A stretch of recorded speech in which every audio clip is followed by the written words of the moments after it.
Hello students, I welcome you all back to AVK's Academy. So today let us discuss the Union Budget 2021. Union Budget 2021 जो हमें बहुत ज़्यादा मदद करने वाला है in our paper 1 as well as in our paper 2. ठीक है, जो भी डिस्क्रिप्टिव एरियाज होता है पेपर 2 में, उसमें बजट को किस तरह से, इसमें से क्या क्या पॉइंट्स हम ले सकते हैं, वो भी चीज़ हम डिस्कस करेंगे. उसी के साथ पेपर 1 में कुछ ऑब्जेक्टिव बेस्ड क्वेश्चंस भी बन जाएगा, वो भी हम आज इस क्लासेस में देखेंगे. लेकिन उससे भी पहले आप सभी के लिए एक छोटा सा अनाउंसमेंट है. That is, the AVK's Academy online learning program have already started and we are getting a wonderful response. Clear guys? So CAPF examination के लिए जो AVK's जाना जाता है, AVK's Academy is bringing in each and everyone's front of you the complete online learning program. इस तरह का आपको AVK's Academy का मोबाइल ऐप डाउनलोड करोगे तब आपको इस तरह का स्टोर करके एक ऑप्शन रहेगा. स्टोर में आपको ये सारे दिखाई देगा. Complete online learning program. With that you will also be having the CAPF paper 2 online learning program. ठीक है, I'll be dealing with paper 2 in the CAPF examination of AVK's courses, and we also have the test series. Clear? Test series is also available at our AVK's Academy app, which you can download very easily by going through the play store. Google play store में आपको बहुत ही आसानी से ये download हो जाएगा. और आज ये जो भी वीडियो देख रहे हैं CAPF पेपर 2 कोर्स में, we are giving additional discount. Clear? We are giving additional discount if you are using a code call Shravan CAPF. क्लियर? I'll come back. So if you are using the code called Shravan, SRAVAN, Shravan CAPF करके code use करोगे, then you will be getting an additional discount in the paper 2 course, which will compile not only of the paper 2 course, with that you will be getting the test series. Test series भी आपको उसमें मिल जाएगा. उसी के साथ you will also be getting a book also for free of cost. Clear all of you? लेकिन वो discount आपको पाने के लिए you need to had a particular code known as Shravan CAPF. Clear guys? So paper 2 course के अंदर almost around 200 plus video lectures आपको मिलेगा. उसी में टेस्ट सीरीज भी आपको पेपर 1 प्लस पेपर 2 का टेस्ट सीरीज आपको मिल जाएगा. With that book will also be given to you at free of cost. Okay guys, now see, if you are coming back to our normal discussion about the budget 2021, if you understand the budget 2021, there are key points which we need to take up. Clear? The key points which we are going to take up from the budget. What is a budget first of all? Budget होता क्या है वैसे? Budget एक तरह का, it is treated as the annual financial statement of the country. क्या बोला? Annual financial statement of the country. कहने का मतलब whatever the government spends in the next one financial year. Budget एक रिलीज हुआ है और बजट के साथ ही साथ एक इकोनॉमिक सर्वे भी रिलीज हुआ है. अंतर क्या है? What is the difference between budget as well as economic survey also has to be understood by every one of us. Listen to me. See guys, whenever I speak about the budget, budget जब भी मैं बात करूंगा, budget का मतलब होता है it is the estimated expenditure for the next one financial year. क्या बोला? Estimated expenditure for the next one financial year. Financial year का मतलब होता है भारत के अंदर अप्रैल 1 से लेकर के मार्च 31 तक हम उसे फाइनेंशियल ईयर बोलते हैं. और एक चीज ध्यान रखिएगा दोस्तों, आप सभी लोग, जब भी मैं इकोनॉमिक सर्वे का बात करता हूं, इकोनॉमिक सर्वे का मतलब होता है ये एक तरह का, इकोनॉमिक सर्वे एक तरह का ये पास्ट ईयर परफॉर्मेंस, यानी भारत का जो भी पास्ट ईयर का जो भी परफॉर्मेंस रहा है उसे हम कहते हैं इकोनॉमिक सर्वे. और बजट का मतलब होता है it is the estimated expenditure for the next one financial year. और इसीलिए एस्टिमेटेड इकोनॉमिक सर्वे जो है वो इकोनॉमिक सर्वे हम प्रेजेंट करते हैं भारत के अंदर इस साल 2020-2021 के लिए, 2020-2021 के लिए हम इकोनॉमिक सर्वे प्रेजेंट करेंगे.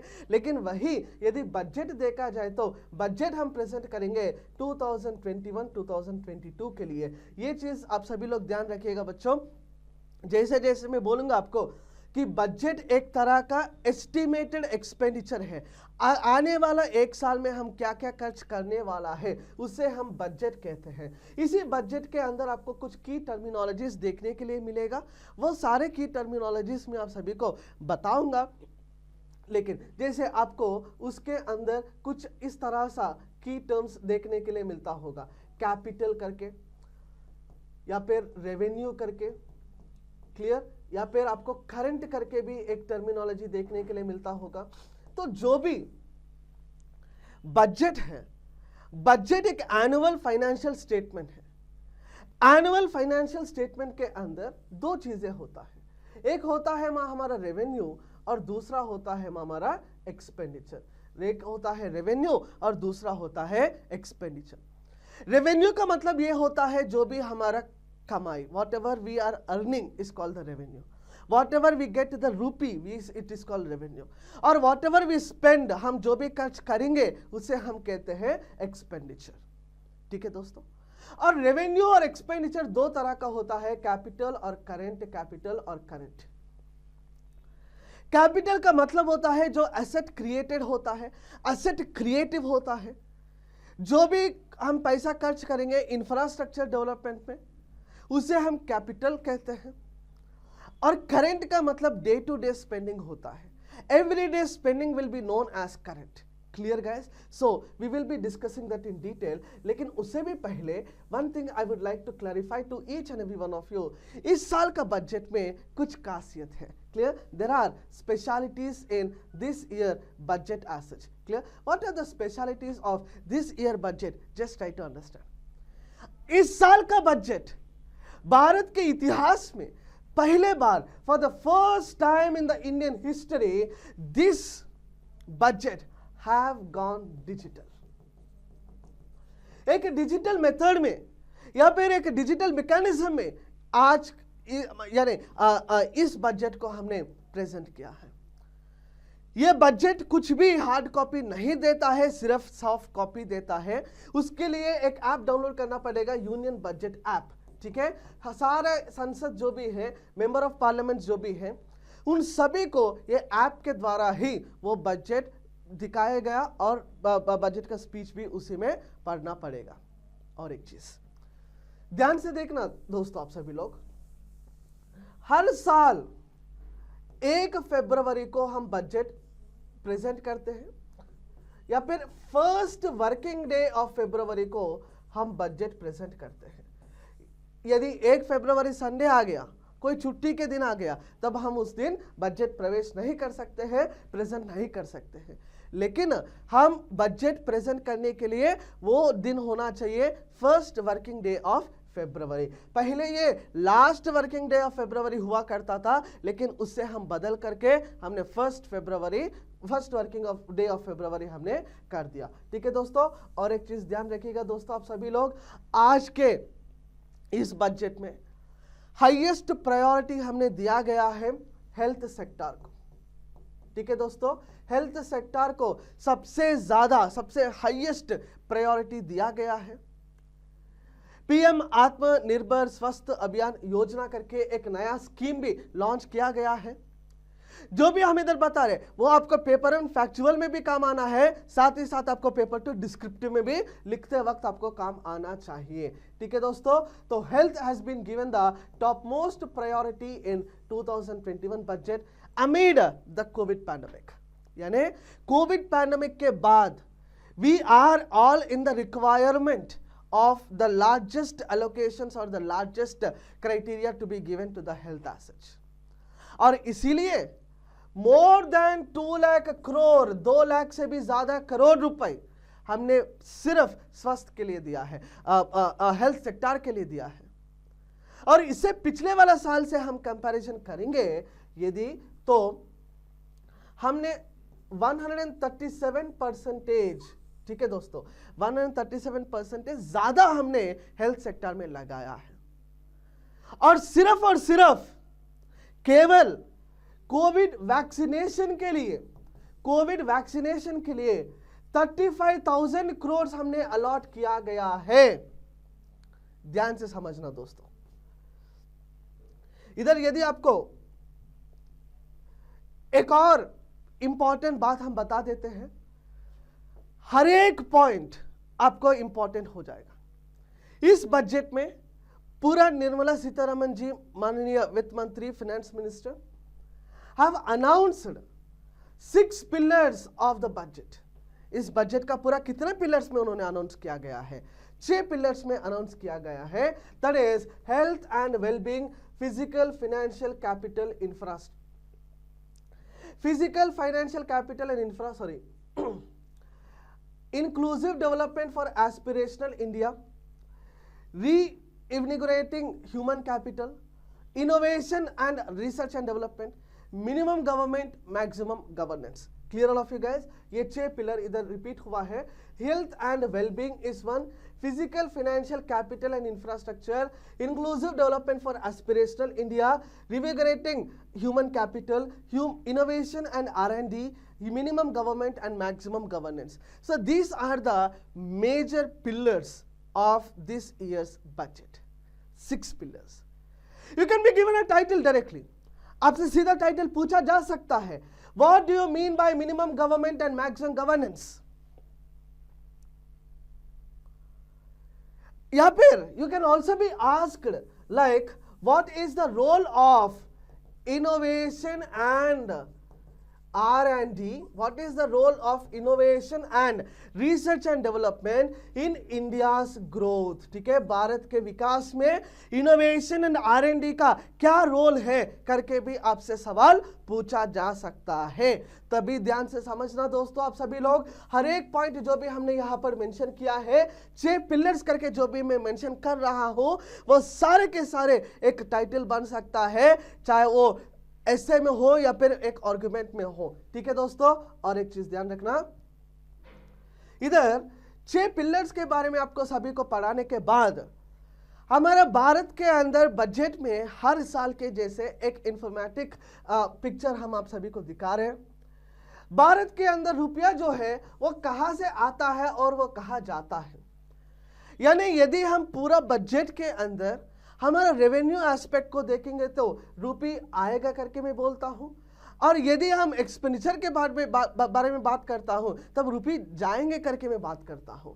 यदि इधर देखें दोस्तों ध्यान से, रुपये कम्स फ्रॉम, पूरा 100% यदि हम उसको बांटेंगे ऐसे, या फिर पूरा 100 पैसा करके हम उसको बांटेंगे, तब उसको अलग अलग सेक्टर से अलग अलग रेवेन्यू आएगा, अलग अलग सेक्टर को अलग अलग हम खर्चा करेंगे। ये सारे आंकड़े जो है, फिगर्स जो है, वो याद रखने का जरूरत नहीं है, लेकिन एग्जामिनेशन में इसी तरह का फिगर्स आप उपयोग करेंगे तब एग्जामिनर को बहुत ही अच्छा इंप्रेशन भी पड़ जाएगा। ठीक है दोस्तों, तब हमारा रेवेन्यू में बोरोइंग एंड अदर लायबिलिटीज से 36% इस साल आया है। 36% लायबिलिटीज और बोरोइंग्स। बोरोइंग्स का मतलब हम बाहर से या फिर किसी अन्य क्षेत्रों से हम जो भी पैसा बोरो करता है, दैट इज बोरोइंग। लायबिलिटी मतलब जो भी हमारा क्रेडिट्स है, हम क्रेडिट वापस करना है, ठीक है, that is known as borrowing. Corporation tax 13% revenue हमें कॉर्पोरेशन टैक्स से आता है। इनकम टैक्स से 14% आता है। कस्टम से 3% आता है। यूनियन एक्साइज ड्यूटी से 8%, जीएसटी से 15%। पेपर 1 का एक बिट बन जाएगा दोस्तों। इधर जीएसटी का कितना कंट्रीब्यूशन है, जीएसटी का हमारे रेवेन्यू में कितना प्रतिशत का कंट्रीब्यूशन है, तब उसका सही जवाब हो जाएगा दोस्तों 15% कंट्रीब्यूशन। साथ ही साथ नॉन टैक्स रेवेन्यू में 6%, नॉन डेप्ट कैपिटल रिसिप्ट से 5%, इस तरह से हम बताना पड़ेगा। यदि हम वही देखें, रुपी गोस टू, हमारा रुपी जो है वो हम कहां पर खर्च करेंगे, खर्च करने का बात यदि करें तो सेंट्रली स्पॉन्सर्ड स्कीम, केंद्र सरकार के द्वारा जो भी स्कीम होता है उसे खर्च करने के लिए 9%, सेंट्रल सेक्टर स्कीम्स 13%, इंटरेस्ट जो भी हमने पैसा लिया होगा क्रेडिट में उसको हमें ब्याज भी देना पड़ेगा ना, इंटरेस्ट पेमेंट, वो 20% है दोस्तों। डिफेंस सेक्टर के लिए हमने 8% कर दिया, सब्सिडीज के लिए 9%, finance commission and other transfers के लिए 10%, states share of taxes and duties 16%, pension 5%, other expenditure 10%। Paper में कैसे पूछे आपसे, Arrange the following in ascending order. Arrange the following in descending order according to the expenditure of the government of India. Bharat सरकार का जो भी खर्चा है उसको एक ठीक तरीके से अरेंज करने के बारे में भी आपसे सवाल पूछा जा सकता है। असेंडिंग ऑर्डर में भी पूछा जा सकता है या फिर डिसेंडिंग ऑर्डर में भी पूछा जा सकता है, और इसलिए इस तरह का आंकड़े को थोड़ा सा ध्यान रखिएगा दोस्तों। आगे देखो, इस साल देखा जाए तो बजट के अंदर एक और खास बात मैं बता दूं आप सभी को, निर्मला सीतारमण जी ने बहुत ज्यादा एलोकेशन या फिर प्यार जो है वो 3 ऐसा राज्यों के ऊपर प्यार दिखाया है। वो है दी वेस्ट बंगाल, तमिलनाडु और Kerala.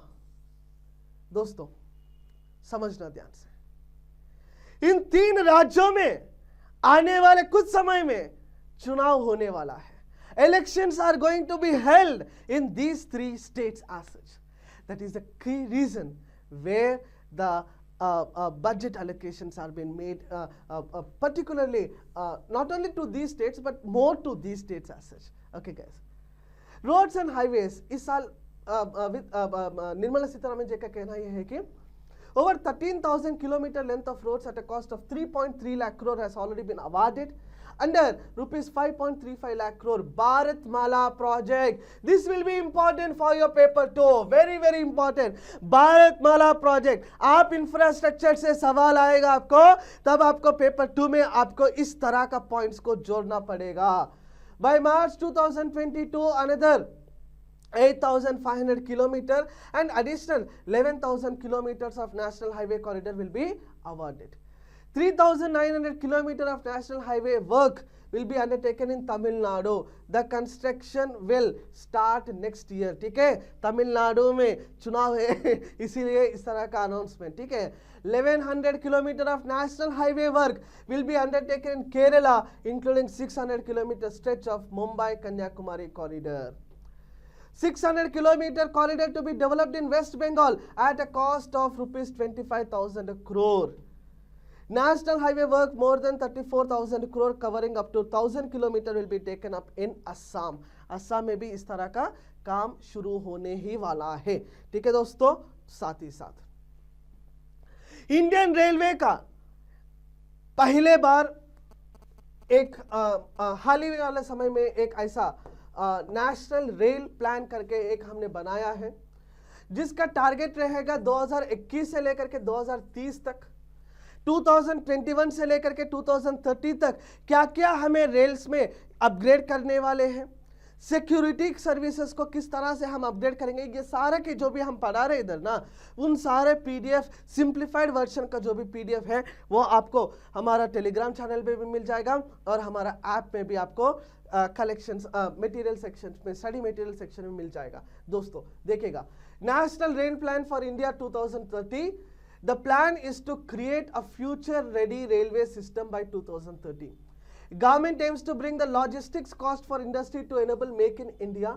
Finance Minister proposed to provide a record sum of rupees 1,10,055 crore for railway, which rupee 1,07,100 crore. ठीक है, 1,10,000 करोड़ लगभग रेलवेज के लिए अनाउंस किया गया है और उसमें लगभग 1,07,000 करोड़ केवल कैपिटल एक्सपेंडिचर में लगाया जाएगा। दोस्तों ध्यान से समझना दोस्तों बात को, कैपिटल एक्सपेंडिचर का मतलब हमारा इंफ्रास्ट्रक्चर बढ़ जाएगा, इंफ्रास्ट्रक्चर बढ़ेगा मतलब भारत का विकास धीरे धीरे हो रहा है, वो निर्मला जी का कहना है।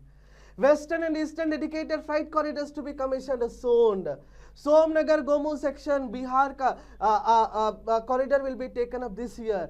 High density network and highly utilized network routes of railways will be provided with train protection system to eliminate train collision incidents.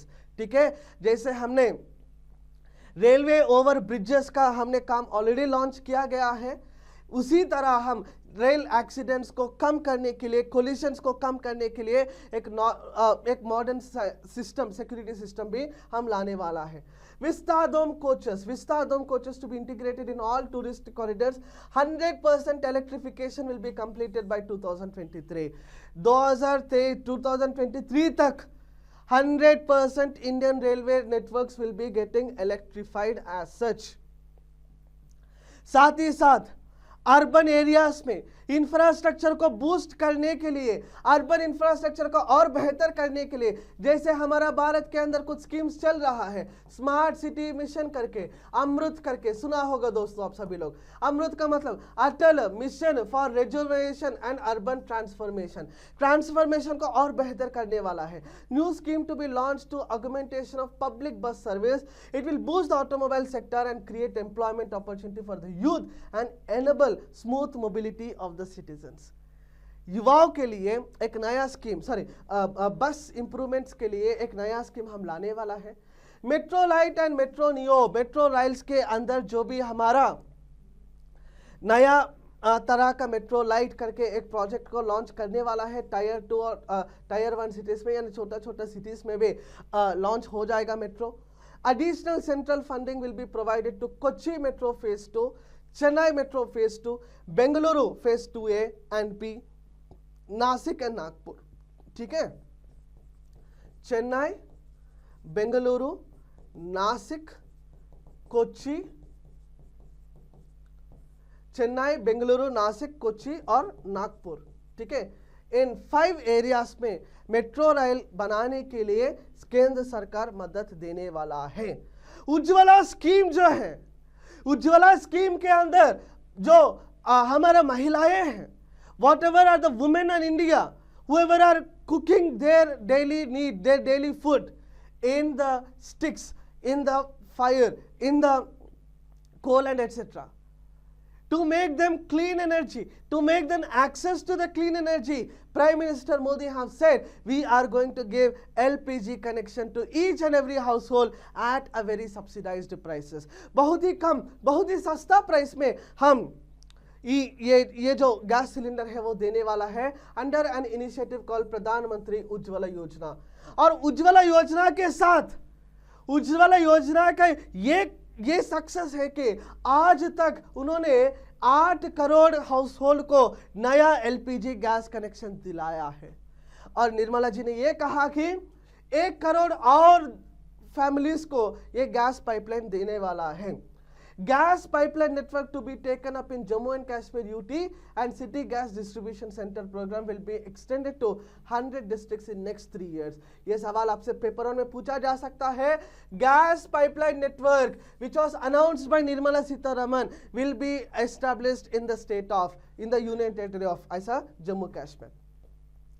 Insurance Act 1938 proposed to amend to increase the permissible FDI limit from 49% to 74%. ठीक है, FDI foreign direct investment जो है वो हम आज insurance sector के अंदर भी FDI जो है पहले से 49% अलो करते थे, उससे बढ़ा करके हमने 74% कर दिया है। ठीक है दोस्तों, और डिसइन्वेस्टमेंट का जो भी बात चल रहा है, डिसइन्वेस्टमेंट बहुत ही जल्द हो जाएगा। जो भी डिसइन्वेस्टमेंट चल रहा है वो बहुत ही जल्द हो जाएगा। 2 PSU banks and 1 general insurance firm to be disinvested. IPO of LIC to debut first time this year. यानी IPO इनिशियल पब्लिक ऑफर जो है वो LIC में बहुत ही पहले बार इसी साल लॉन्च होने वाला है। Strategic sale of Air India, IDBI Bank, BPCL to be completed in 2021-22. ठीक है, ये जो भी हम प्राइवेटाइज कर रहे हैं, बेच रहे हैं, ठीक है, ये जो भी काम चल रहा है एयर इंडिया का, IDBI का, BPCL का, ये पूरा का पूरा 2021-22 तक खत्म हो जाएगा। ठीक है, हाँ हो सकता है कि this is certainly a negative aspect in India, but still we need to know the facts.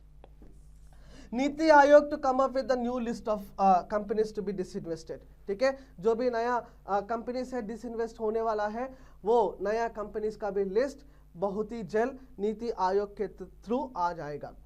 Operation green scheme, ठीक है, to be enlarged to cover 22 perishable crops. Perishable crops जो होता है उसका प्रोटेक्शन के लिए ऑपरेशन ग्रीन स्कीम ला रहा है। 1000 more mandis to be integrated with ENAM, electronic, easy, national agricultural markets, ठीक है, डिजिटल वे में। Agriculture infrastructure funds will be made available to APMCs, ठीक है, फॉर ऑगमेंटिंग देयर इंफ्रास्ट्रक्चर।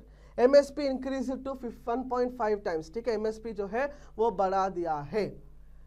री इन्विगोरेटिंग ह्यूमन कैपिटल, भारत के अंदर already we have brought national education policy या फिर न्यू एजुकेशन पॉलिसी, साथ ही साथ हमने ये भी लाया है कि common eligibility test for with different competitive exams का, setting up of higher education commission, 100 Sainik schools to be set up in partnership with NGO, private schools and state, proposal to setup central university in Leh, ठीक है, लेह में एक केंद्र विश्वविद्यालय central university आने वाला है। 750 एकलव्य स्कूल्स आने वाला है। Increase the cost of Eklavya school for scheduled caste and scheduled tribes, 35,219 crores to benefit 4 crore scheduled caste students. National Research Foundation to be set up with an outlay of 50,000 crore, ठीक है, more than 15,000 schools will be strengthened under NEP 2020. Umbrella structure to be created, central higher education institution in various cities such as Hyderabad, ठीक है दोस्तों। और इस साल एक और मुख्य बात है, मैं पढ़ाऊंगा भी ये सब आपको। गगनयान जो भारत का सबसे पहला मैन मिशन है, गगनयान मिशन, वो दिसंबर 2021 के लिए हम टारगेट कर रहा है।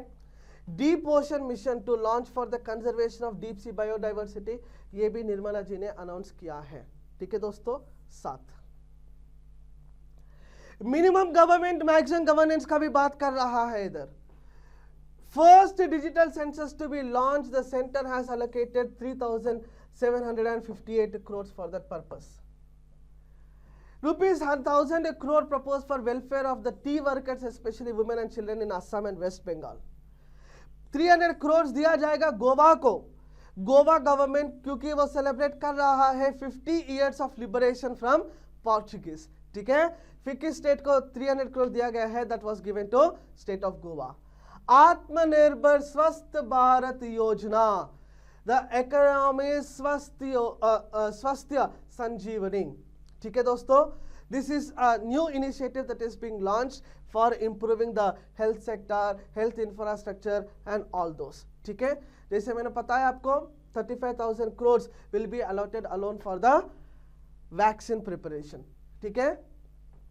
नेशनल इंफ्रास्ट्रक्चर पाइपलाइन को और स्ट्रेंथन करेंगे, जिसके अंदर एनर्जी आएगा, रोड आएगा, रेलवे आएगा, मोबिलिटी आएगा, पोर्ट्स आएगा, इस तरह के कई सारे बातें NIP में किया गया है। उन सारे को डेवलप करने के लिए नेशनल इंफ्रास्ट्रक्चर प्रोजेक्ट्स पाइपलाइन जो है उसका और ठीक से देखेंगे, ठीक है दोस्तों। साथ ही साथ हेल्थ एंड वेलबींग में मैंने बताया आपको 137% का हाइक इस बार दिया है, और हेल्थ के लिए केवल 2,23,846 crores हमने अलॉट भी किया है दोस्तों। आगे देखिएगा, resources transfer to the states, ठीक है। इस साल 2021-22 में 13.89 lakh crore of resources will be transfer to the states assets, 13.89 lakh crore, जो इससे पहले वाला साल में 13.14 लाख crore है। यदि आपसे कोई पूछेंगे आपसे कि सेंटर स्टेट रिलेशंस के ऊपर कोई टाइटल आएगा, how to strengthen the centre state relations, इस तरह का टाइटल्स में आप इस तरह का आंकड़े जो है उसको आप यूज कर सकते हैं। फिस्कल डेफिसिट गया है इस साल 9.5% में, और रेवेन्यू डेफिसिट गया है 3.5% में। ध्यान से समझिएगा, फिस्कल डेफिसिट जो भी हम खर्चा ज्यादा करता है, बोरोइंग करता है, वो फिस्कल डेफिसिट होता है। वैसे ही रेवेन्यू डेफिसिट का मतलब ये होता है कि हमारा रेवेन्यू एस्टिमेटेड और रेवेन्यू कलेक्टेड के बीच का जो भी डिफरेंस है उसे हम रेवेन्यू डेफिसिट कहते हैं, ठीक है दोस्तों। तब आपका टाइटल्स कुछ ऐसा बनेंगे, role of research and development in India's growth. साथ ही एक और टाइटल आपसे ऐसा भी बन सकता है, minimum government maximum governance. Explain it in real time analysis. Clear? So ऐसा भी आपसे टाइटल पूछने का संभावना है। टाइटल जो भी आ जाए, बजट से रिलेटेड या फिर बजट रिलेटेड आपसे पूछेंगे नहीं, कोई भी आपसे बजट 2021-22 का एलॉबरेट करो करके आपसे सवाल नहीं पूछा जाएगा, लेकिन आपसे जरूर सवाल इस तरह से पूछेंगे कि हाँ, yes, we can ask, we can whatever the title will be asked, उस टाइटल को हम बजट से कुछ आंकड़े, बजट से कुछ फिगर्स, बजट से कुछ एग्जाम्पल, बजट से ही कुछ इंफॉर्मेशन, कुछ एनालिसिस हम कर करके हम उसको पेपर 2 में लिखने में बहुत ही आसानी तरीके से हम प्रेजेंट कर पाएंगे। ठीक है दोस्तों, तो आज के लिए इतना ही। बहुत बहुत धन्यवाद। जय हिंद।